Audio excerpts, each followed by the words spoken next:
Debbyites. I'm here with Marcus Dixon and David Buchanan. We're here to talk about the Good Wife series finale. Now, a few days have passed since it aired, and we've had time to think about it. And we're just going to give you our reactions, and then we're going to talk about the Good Wife generally, what it means to us, and also its Emmy prospects for its final season. So I'll start. I saw the Good Wife finale, and I got to be honest, my reactions were kind of mixed. I liked parts of it, I didn't like parts of it, and I was left a little bit cold. But that being said, it did stay with me, and over a few days I have been thinking about it, and parts of it have stayed with me more than I expected them to. I'm going to you, Marcus. What was your reaction to the finale? A little of the same. I mean, it had its really good moments. I think we can all agree on that. But I think overall, I'm just speaking for myself, but I kind of wanted more. I wanted more from the finale. And I guess it's the question maybe you guys know, I don't really know. Were the writers given enough time to end it? Or were they like officially canceled and the writers had to like scramble to come up with the finale? Do you guys know? No, the Kings knew that they were leaving at the end of this year, regardless of whether or not CBS wanted to continue. So they've had this endpoint in mind pretty much since the beginning, and I think they executed it exactly as they wanted to. Mm. Yeah, I agree. I think they did have enough time. My understanding is they had enough time. CBS gave them that lead time to say, okay, so this is going to be your last season. The Kings are leaving. We're just going to call it quits. And I think this is exactly how the Kings wanted to end it. And I see what they were trying to achieve, but there were some aspects of it that really disappointed me. David, what did you think of the finale generally? As soon as I finished watching it, I don't know if I was just so emotionally invested in the hour, but I loved it when it ended. And now that it's like 4 days out and I've been thinking about it every day, I'm kind of tempering my opinion a little bit, but mixed but positive. I'm definitely on the side that liked it more than the side that hated it. Well, let's talk about what worked about the episode. I think, look, I didn't have any spoilers at all, which is really great. Yeah. And when I saw Josh Charles reappear as, Ghost Will, I loved it. I loved seeing him again. I just think he brings so much to the show. The show suffered when he left, and I loved that part. And maybe some people might have thought that whole sequence of scenes was stupid. Him, the ghost of Will, telling Alicia what to do going forward. But I really loved it because those two work so beautifully together. What did you guys think? Yeah, I loved it. I was kind of spoiled. I think TV Line had a spoiler about him coming back, but I didn't know how he would come back, if it was a dream or a vision or a flashback or whatever.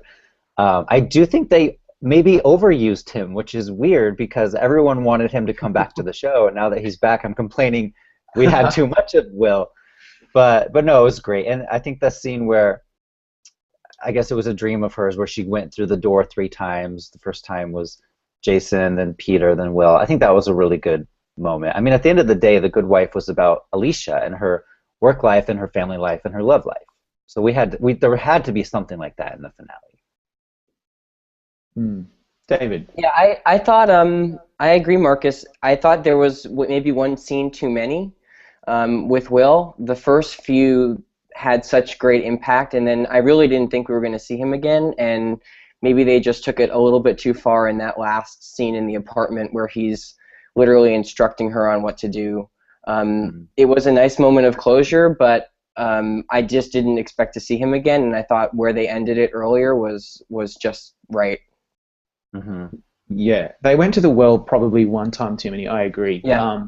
It kind of lost its luster, I think, towards the end. As well, what didn't ring true to me was that we haven't heard or seen much of Will, obviously, because his character died. But as far as I'm concerned, I wasn't clear that Alicia was still holding on to that so deeply over the last 2 seasons.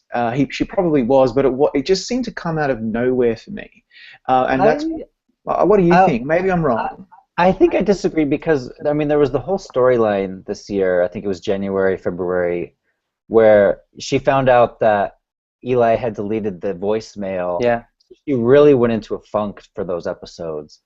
So I think even though she didn't mention him a lot, I think she did think of him a lot, and I think Juliana really did a great job of invoking the memories of him without actually saying the dialogue. Yeah, oh, that's fair enough. I take that point. The other thing I was going to highlight that I loved was the slap. And this is very divisive. A lot of people didn't like it. I loved it. I loved how it tied in with the pilot. Anything to do with Christine Baranski is already a highlight. We'll talk about her in a minute. David, was it you that wrote that really great article about Christine and the finale? Yeah. So we'll go through that because that was fantastic. But I loved the slap in that corridor out the back. What did you guys think of the slap? I loved it. It was kind of out of place in a weird way. Maybe it was the lack of dialogue, I don't know, but that's the moment that really sticks with me when I think of the finale. And I read an interview with the Kings where they couldn't decide who would do the slapping. They thought maybe Grace, maybe Jackie, but I'm glad they went with Christine Baranski or Diane, because that's really what made the most sense for this specific episode.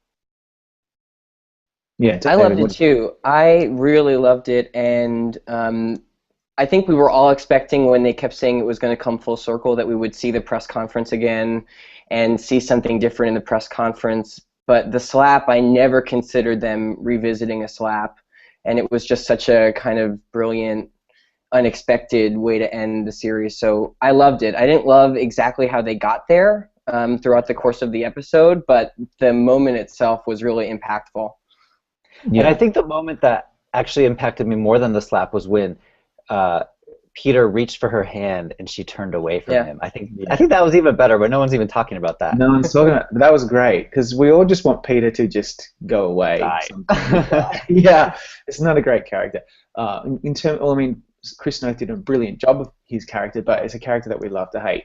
Look, let's talk about the elephant in the room. I don't know if you agree, but I just think the whole trial storyline that went over the last few episodes with Tashioni's husband and all of that stuff just did not play well for me at all.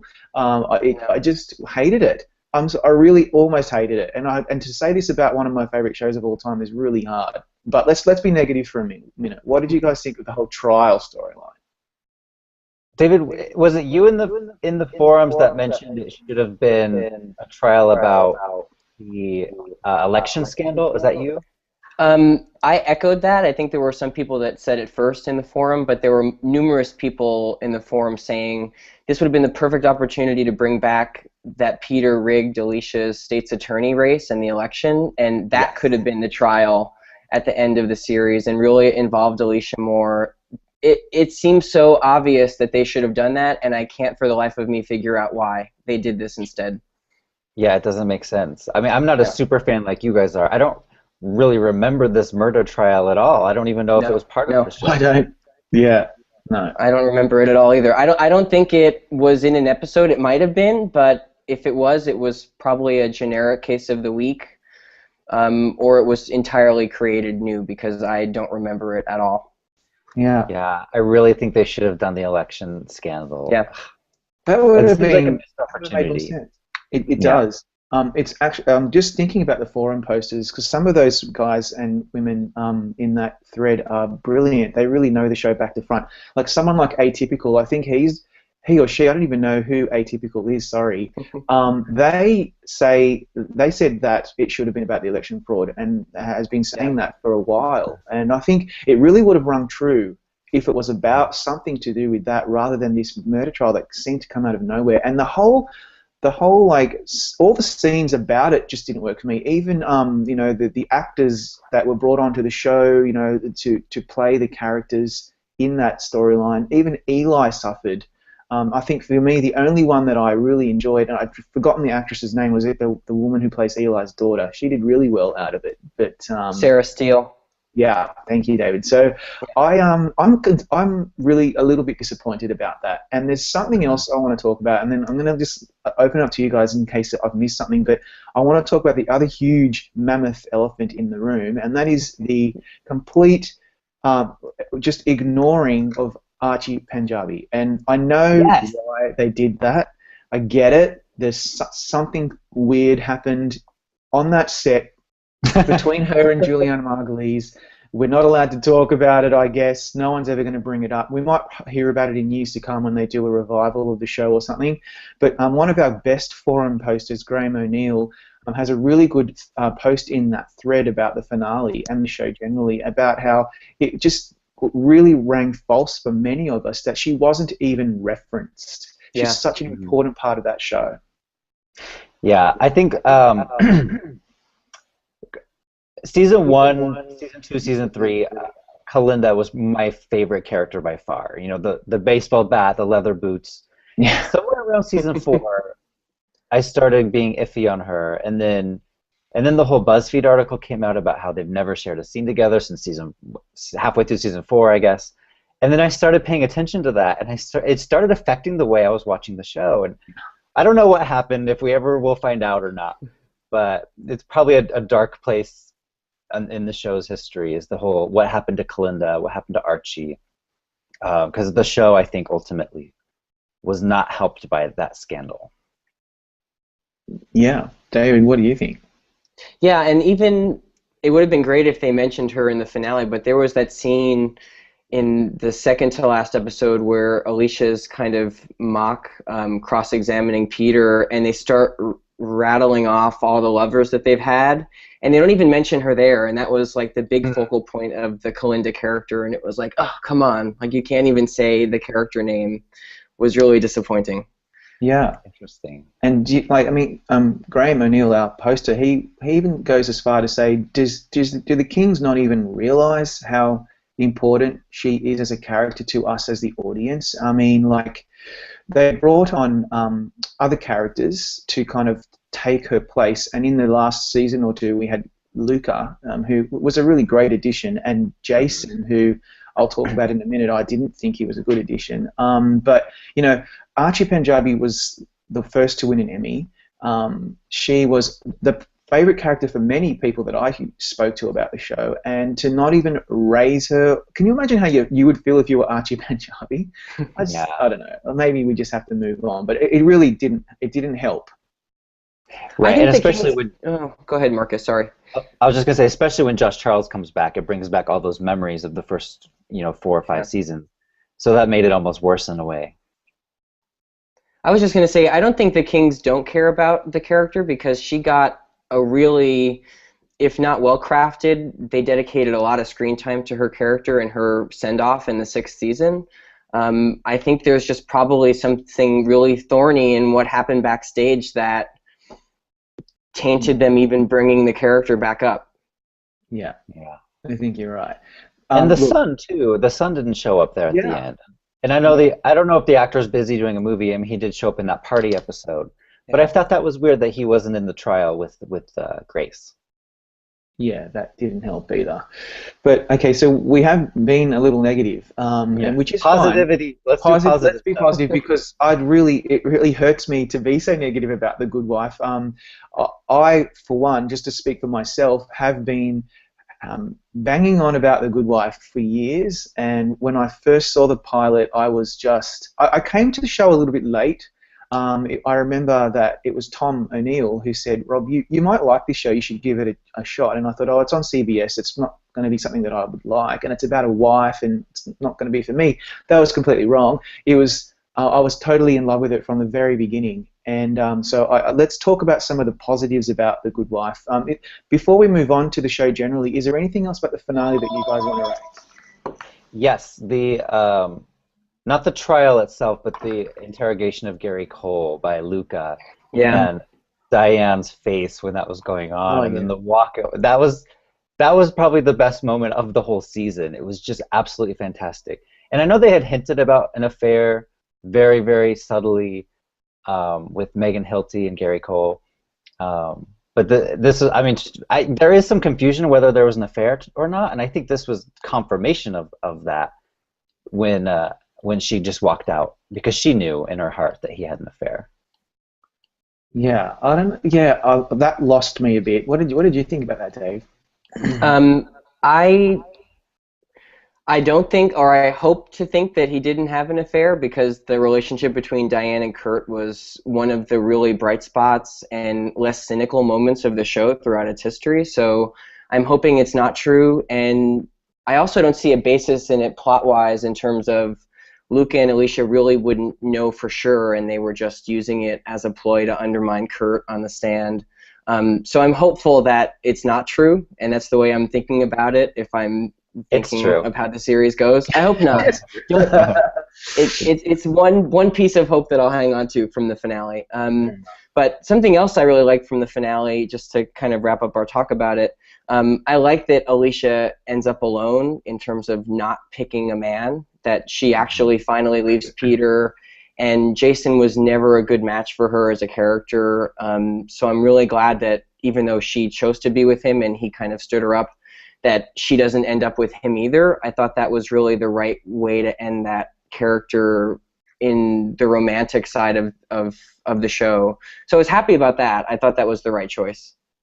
Also, how great was Juliana in this episode? The scene where she's talking to Matthew Morrison and she's like, "Oh, you want me to smile like this?" I mean, she's so great. And then we could talk about Christine Baranski now before we move on from the finale, because I think David's right. This is her episode. It was just perfect for her, and you could take it away. Yeah, we talk about her every year, or I certainly talk about her every year when she's nominated, and it's the same kind of story every time, that her episode is always good, but she's always subtle. The character is always so restrained and polished, and it just can't stand up to kind of the dramatics and gravitas of some of the other tapes. But she finally has that, she has scenes where she's yelling, she storms out of court, she slaps Alicia at the end. It's such an Emmy bait episode that they better not screw it up this time and just give her the damn Emmy already, because I can't. If she goes Emmy-less for this role, it'll be a really dark spot on Emmy history, in my opinion.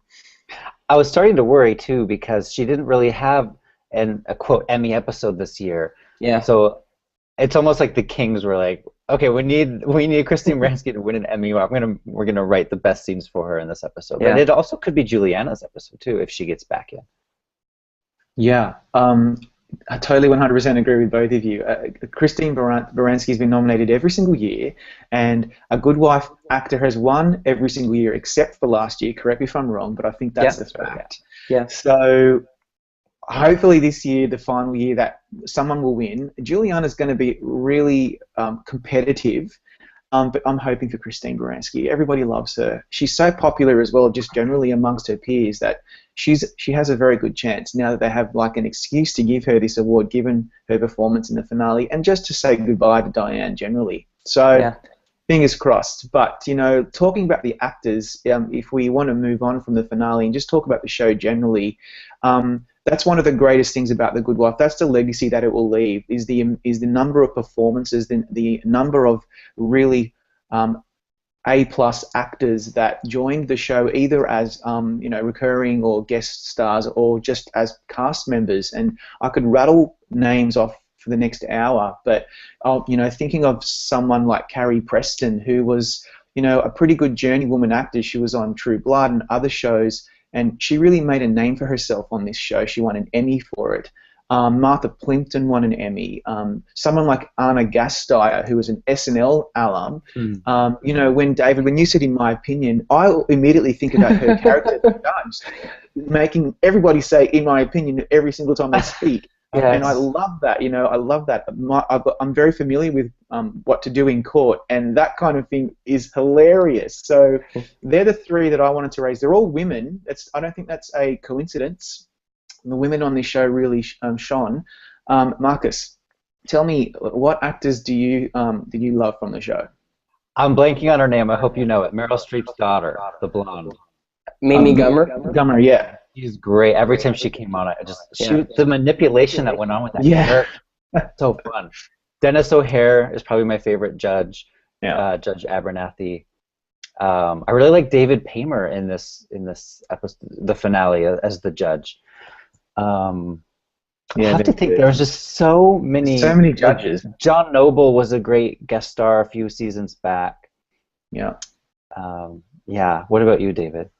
You covered most of them, but I also wrote down, I'm looking at the names I wrote down because I went to it was a daunting task. I went to IMDb just to look at all of the guests that they've had, and the list just went on, hundreds of names. But Anika Noni Rose was so great. I don't know if you remember in like season 2 and 3, Wendy Scott Carr, like such a brilliant antagonist. And I also wrote down Nathan Lane. I loved his arc in, I think it was like season 5 when he formed a partnership with Carrie.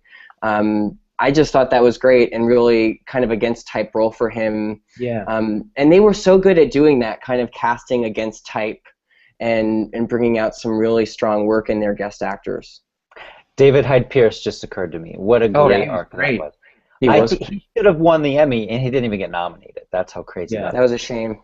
And you know, also, like, there's so many judges, we could talk about them forever, but someone like Vincent Curatola, who was on The Sopranos, he's not a very well-known actor, but whenever he was a judge on the show, I really loved it. And then for this year, Gary Cole should be very high on the on the list of Emmy voters when they're marking off their ballots. If he will be on it, I'm sure he will be.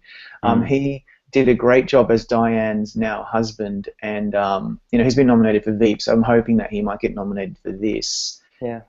So, you know, and Blair Underwood had an episode this season, and I really loved it. He was great. In that one episode, he got to go back to a courtroom after 20 years of being on LA Law. So really, the guest actors on this show, this is like the Law and Order of the current decade, because Law and Order back in the day had every single theater actor in New York City join the show, and yeah, that they're going to miss The Good Wife just as much as us viewers. So we're kind of running out of time. I just wanted to move on to let's talk about. I think we've really raised that we love the work of Archie Panjabi and Christine Baranski, Juliana Margulies, even Josh Charles. They all made a really great impression on us. I thought we would just highlight some of the other characters that we loved. I'll go first just very briefly and say that Matt Zuckery has been so great on this show. I must say a little underused, but he had a really great storyline last season where he was in jail and he had that whole storyline to contend with. He really shone, and he should have been nominated for an Emmy, and I'm going to miss him and his character. Yeah, season 6 was fantastic for him. Season 7 is great for Alan Cumming. He's almost a lead this year. He had so much screen time. But of course, Juliana was the best. Can you imagine this role played by anyone else? No way. No. David, what about you? Anyone else that you wanted to raise? You really covered the two. I just would like to really bemoan how little Matt Zuckery had to do at the end of the season, and even in the season finale, his scenes were almost afterthoughts, and that was sad. But yeah, all those characters and everybody that we've really talked about, even like Gary Cole, was a character in season 1. So they did a really great job of kind of maintaining all of these characters over the course of 7 seasons and expanding them. And by the way, the Emmy voters received like a CBS FYC mailer with all the different shows, and on the back of the Good Wife one, it lists who CBS is really pushing for guest stars. It's really interesting who's here and who's not here. For guest actor, Michael J. Fox, Jerry Adler, Blair Underwood, Dennis O'Hare. They're not mentioning Gary Cole. I mean, he'll still be on the ballot, I assume, but he's not on this list that the Emmy voters are receiving this booklet.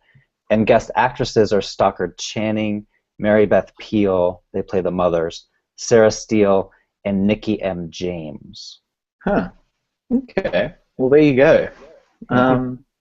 The mothers, by the way, Mary Beth Peil and Stockard Channing, always a welcome sight to see on any episode. And even Chris Noth. I mean, his character Peter Florrick was a pain in the ass, but he's a great actor, and he brought a lot to the show, especially in the first few seasons. So, man, there is so much to miss when talking about the actors. But let's move on and talk about our favorite episode of all time. I bet we're all going to say the same one. Of course. So I'll go last so I can give you guys the opportunity to talk about what I expect you're going to say. Let's go to you first, David. I'm actually going to... I knew we would all say the same thing, so I tried to pick something different. Oh, good. So I'm going to go with the episode before the one we're probably all going to talk about, before hitting the fan, outside the bubble, where everybody... Yeah, where Diane finally finds out what the hell's going on with Alicia and Carrie, and Alicia and Carrie are setting everything up to try to leave in a few days. I just thought that episode, not just as a showcase for Baranski, but just setting all the puzzle pieces in such a way, did such a brilliant job setting up Hitting the Fan that that episode wouldn't have been so successful had they hadn't had that precursor. So yeah, Hitting the Fan, but I'm not saying it. Yeah, I mean, for mine, it's Hitting the Fan. I mean, that was just the pinnacle, perfect episode. Yeah. I mean, the first 15 minutes, I felt like that was the episode, and then the credits start, and I'm like, wait, it's just starting? Yeah. But I guess a second place one would be Mind's Eye from last year. Alicia was sick, and she was having these weird visions. It was just really fun. It was one of the Robert and Michelle King episodes. They always did the best ones. Yeah. Yeah, Hitting the Fan has such a special place in my heart because I've watched it so many times, and I've had the privilege of talking to Josh Charles about it at length, and I've analysed it, and I just love every single thing about that episode. It's one of the greatest episodes of TV ever. Really, I really believe that. The music, the way that it was shot, the performances. Josh Charles was nominated for an Emmy for that performance, so that's what he submitted. It was really the high point of The Good Wife. It was season 5. They were just hitting their stride like never before and never again. That was the best season. It really was. And, you know, that's the season that where Will was killed, episode 16. That's another really good one. But I'll just say the pilot as well. I loved the pilot. It was a really good episode. Like, it really just got me hooked, and I thought, what is this show? This is not a network show. Like, this is not what I'm expecting. It's so sophisticated and interesting and nuanced and well written and just beautiful to look at. Yeah, so there's probably plenty more, but they're the ones that stick out in my mind as well. And look, finally, I thought we would wrap up with just talking about what this show meant to us as a whole. I've pretty much already said it, so I thought I'd just go over to you guys and you tell me how you're going to remember The Good Wife and what it meant to you. It gave me faith that network TV is not dead. It could still be really, really good. The writers have to be up to par, and the Kings absolutely were. You know, I'm kind of like you. I didn't watch it at first. I kind of was a latecomer. It was the Emmy nominations in season 1 that made me realize, oh, I guess I should watch this show. So I kind of went into it like begrudgingly. But I'm so glad it did, because if it never got those Emmy noms in season 1, I never would have watched it. I really wouldn't have, because I have, you know, too many other shows. So thank you, Emmys, for putting the show on my radar, and I hope the Emmys, you know, give it at least something for its goodbye farewell season. Yeah. What about you, David? What are your final thoughts about the show? Yeah, just like you said, Marcus, and really pushing the boundaries of what a network show could do and how good a network show still could be. I don't know what the heir apparent to The Good Wife is on network TV. I haven't seen it yet, really, but that'll leave a legacy as one of the greatest network series of peak TV time, and also just as an acting showcase. Like we said earlier, so many even just character actors in really small parts. Like, we didn't talk about this for the finale, but they brought in 2-time Tony winner Sutton Foster for a 15-second moment on the stand, and they did that a lot with a lot of really fantastic theater and character actors throughout the course of its run. So it's just always such a joy to watch the show and see who is going to pop up. So that's really the lasting legacy for me as well. Yeah, and you know, it's true. I don't know if we'll ever see a show like it again on network television, because these days that kind of stuff is really just where you would find it on cable and on streaming services, and the broadcast networks are doing their own thing, and they're doing it very well. There's a lot of excellent shows on broadcast. We're not trying to be broadcast snobs, but a show like The Good Wife it's really once in a lifetime, I think. And finally, I just want to also say Juliana Margulies is one of the greatest actresses of our time, and that people are going to say, oh, that's just hyperbole. It's not. She's already won 2 Emmys. She's one of the most, if not the most, nominated SAG performer, and she really was just the highlight of that show, probably of everything and everybody. Probably the only other thing about it would be the Kings and their writing.